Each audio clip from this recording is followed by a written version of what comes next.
Hello guys, সবাইকে জানাই শুভ বিশ্বকর্মা পুজো। তো সকাল সকাল উঠে দেখো, এদিকে পুজোর জন্য সব জোগাড় যন্ত্র শুরু করে দিয়েছি আমরা।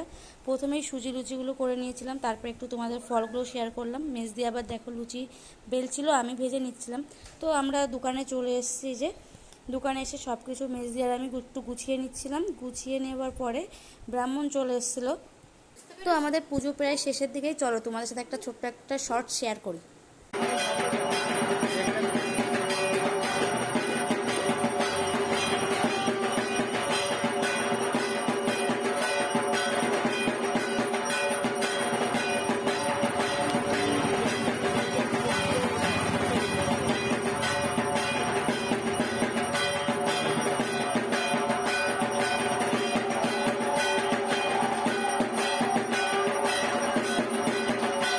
তো দেখো দোকান থেকে ফেরার পরে মুখের কি অবস্থা। তো ভিডিওটি ভালো লাগলে অবশ্যই লাইক